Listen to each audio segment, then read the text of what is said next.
Hello, epic viewers! From around the multiverse, prepare to indulge in experiencing sheer bliss, because today another riveting Captain Stellar unboxing video is about to be brought to fruition. What items will I be unboxing? What items will I be opening? Without further delay, without further procrastination, allow me to list the box. What items are encompassed inside this bulky, hefty, tangible, nifty box? Let's find out. I'm going to demystify the answer to that inquiry right here, right now, so bear with me. It will only take me billions of seconds to extract the items from the box and subsequently flaunt them in front of the camera for you to feast your glorious eyes on. Here we go. The unboxing process is about to commence. The unboxing process is officially underway. What items have I drawn forth? What items have I extracted? What items have I elicited? What items have I prompted? What items have I flaunted in front of the camera? Let's find out. But before I showcase the items outside of the bubble wrap, I want to apprise you that this is the third part of my unboxing of the Teen Titans action figure lot. So if you have yet to check out the previous parts, then you can do so at your own discretion.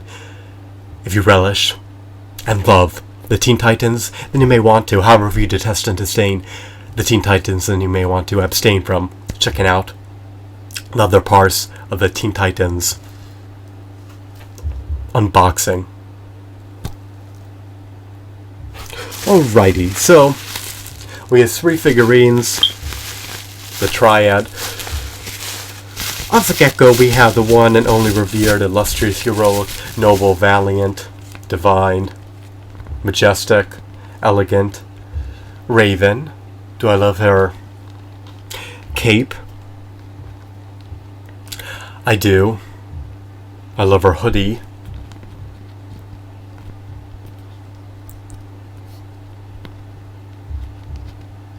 I love the attire that adorns her body. Now, what do I detest about this figurine? Well, unfortunately she lacks finger joint articulation. Her hands are open, they're not fisted, nor are they semi-clenched together.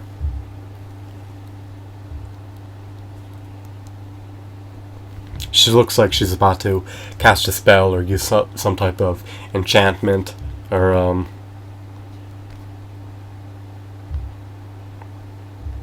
pass someone on the back,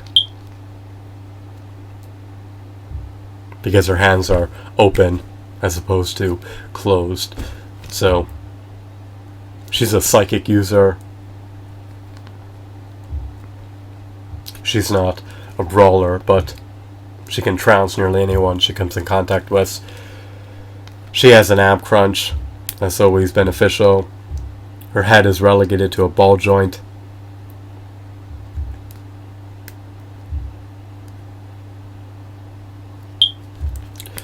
It can still move 360 degrees, irrespective of having a hoodie around it.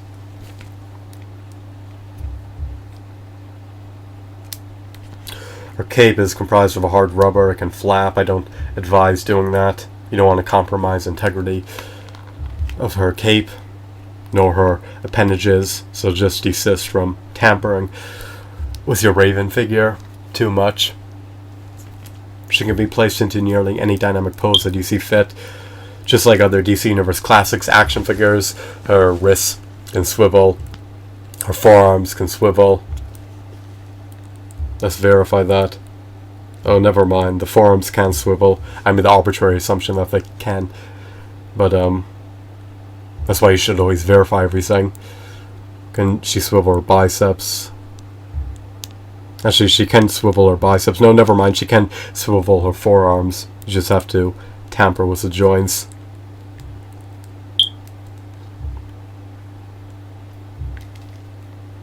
They're real sturdy, so it may be more arduous to swivel her forearms and other DC Universe Classics figurines. Let me revamp that. It may be more arduous to swivel Raven's forearms than it is to swivel the forearms of other DC Universe Classics action figures. That sounded uncanny and awkward and unprecedented, but it is what it is. I mean, some DC Universe Classics figurines have loosened joints. Others have sturdy joints. It depends which figure you get and in what condition it is in amid buying it. So she's not abysmal by any means. She can't rotate her thighs, but she can swivel her shins. Her ankle could be... Her ankle can't be rotated without the shin being rotated. But she lacks an ankle pivot. But the ankle can't be rotated by itself, so that's a missed opportunity right there. She can ascend and descend her foot, but it can't move sideways by itself. Or it can't be slanted, I should say, by itself. It's excellent that her arms and legs can move outwards and inwards. Her cape encumbers her leg articulation. The cape cannot be removed. It's permanent unless you sever it manually, which I don't advise doing. So my only major gripes about the figurine are that she lacks finger joint articulation.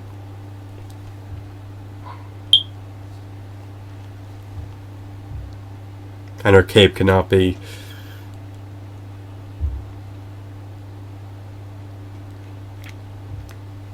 repositioned or reposed. Her cape is not malleable. Her hoodie cannot be removed, so she does look intimidating, she does look menacing.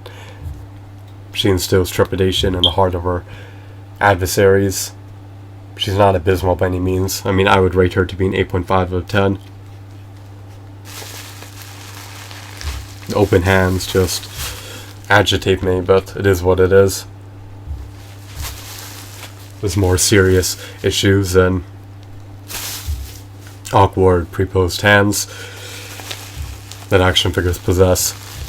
The other two figurines encompass Superboy and Flash. Now, as far as I can tell, Flash is not a member of the Teen Titans, or as far as I know. I mean, maybe he is. I highly doubt it, but I'm just making an arbitrary assumption. These figurines have sturdy joints. The person who I bought them from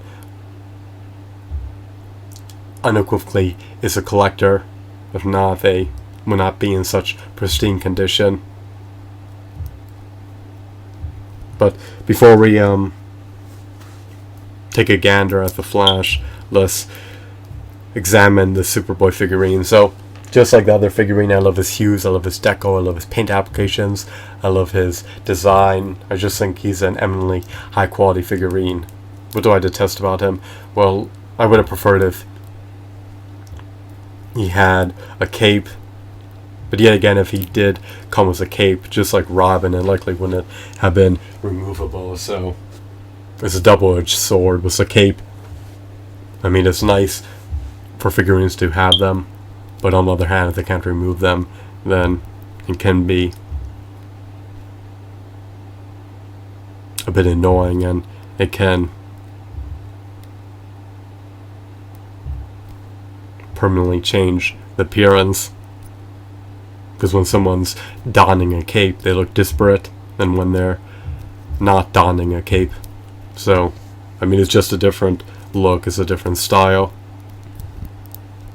Imagine Superman with and without the cape, or Batman without the cape. I mean, it modifies appearance,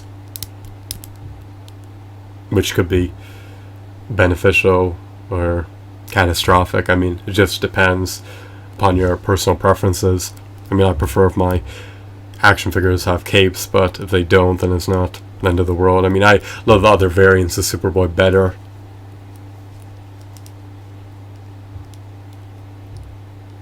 He has more of a younger face. He looks like he's 17 or 16 years old. I prefer the other version of Superboy that looks a bit older. It looks more mature. But he looks poised for battle. He seems to be in his prime. He definitely has physical prowess. His muscle tones are well defined. His biceps are large. He looks like he can pummel his adversaries to death.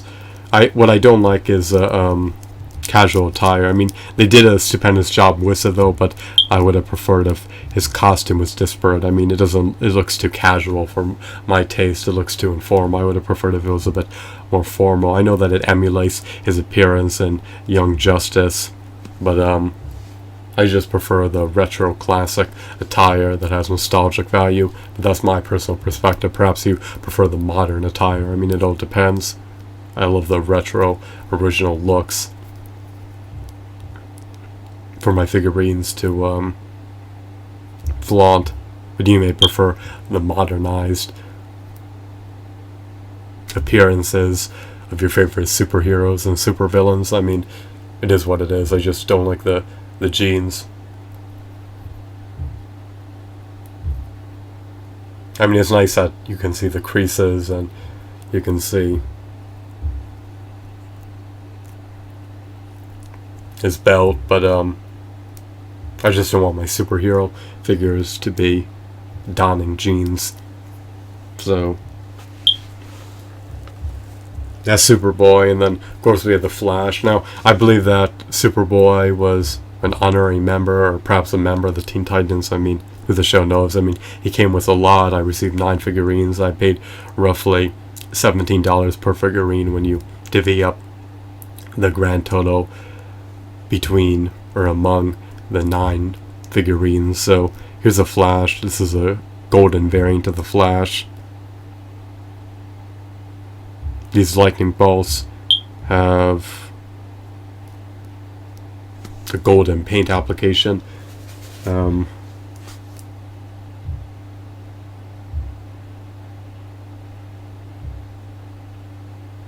What else was I about to say?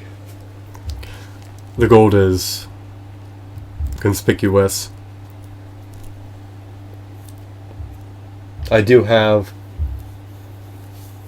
the normal DC Universe Classics Flash action figure. I can bring that out, although it will be arduous to balance him if I flaunt him in front of the camera and remove him from the shelf.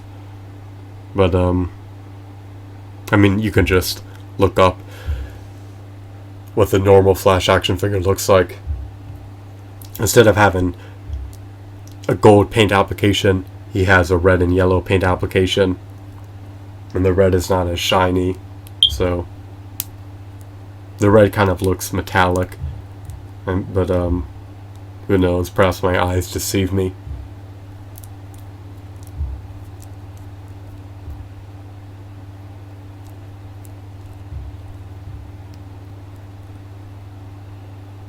The red and golden paint applications are definitely vivid and shiny.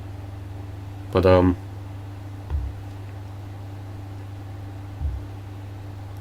as epic as this figurine is, it's not worth a $17 buy or a $17 premium price if you already possess the regular DC Universe Classics Flash. I mean, if you have discretionary income, if you have income that you can splurge with, then you may want to buy this figurine if you love the Flash. But if you just perceive the Flash as a mediocre hero, and if your action figure collection is limited, then perhaps you may want to abstain from buying this figurine if you already have the regular Flash.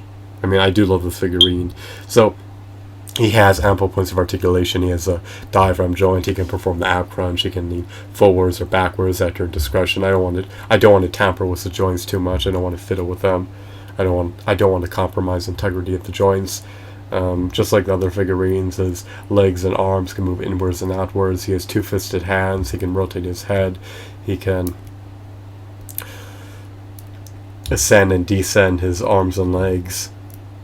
All of his appendages can move inwards and outwards, so not bad by any means. I have no gripes appertaining to this figurine. He has 2 pecos embedded in the bottom of his feet, so he can be mounted to his stand. He stands roughly 6 inches tall. I love his aesthetics. I love his paint applications. I love his deco. I love his hues. I mean, I prefer this Flash over the regular Flash because his paint applications are a bit more defined and they're a bit more conspicuous, especially when the gold coloring displaces the typical yellow coloring, so not bad. And so that's the remainder of the DC Universe Classics Teen Titans action figure lot. I received 9 action figures on the lot total. This was the third part of the unboxing. If you recollect, in the first part I unboxed Cyborg. Here he is once again. And then I also unboxed a couple other figurines, such as Nightwing and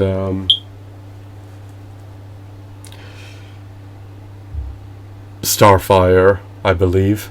And then the second part, I unboxed Robin, Beast Boy, as well as the illustrious, revered, renowned, divine Kid Flash. And then of course we have the Raven figurine that was unboxed in this part. She's no longer relegated to the confines or relegated to the parameters of the box.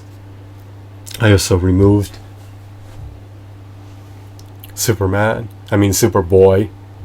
the descendant of Superman, from the box. Actually, I'm unsure if Superboy is Superman's son. Maybe I think he's Superman's son, but I'm unsure. But if that's the case, then who's Superman's wife? Maybe it's an enigma.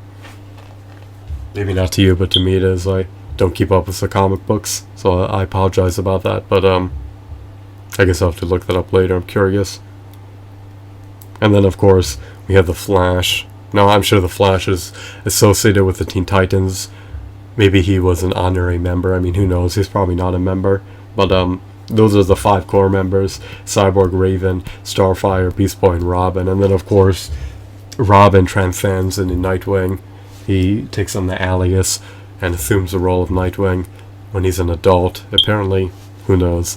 And then I have Kid Flash. I mean, I think he was a member of the Teen Titans, honorary member or supplementary member. Perhaps he played an ancillary role. Perhaps he assisted them when needed. I mean, who knows? And then of course we have the Flash. I mean, I'm sure the Flash was associated with the Teen Titans and was affiliated with them and provided aid to them when deemed necessary or when needed. I mean, who knows? I mean, if the show knows about any of this, I don't read the comics, but if you do, then perhaps you can apprise me how the Flash was involved with the Teen Titans. But perhaps Superboy and Kid Flash assisted the Teen Titans when needed, and perhaps mainly the 5 members were dispatched to thwart crime and subdue their adversaries. I mean, I think the bulk of the work was done by Robin, Beast Boy, Starfire, Cyborg, and Raven. But I honestly don't know. I mean, I watched an anime series, but I never read the comics, and I presume that there's discrepancies between the comics and the anime, and the disparities may be great between them, so who knows? Am I shell-shocked? I mean, the comic books are another realm, they're another domain, and they're not something that I'm acclimated with, so if you have any knowledge about them, then please feel free to notify me. I hope that you deemed this video to be insightful and enthralling. Have a wonderful, marvelous day. Goodbye.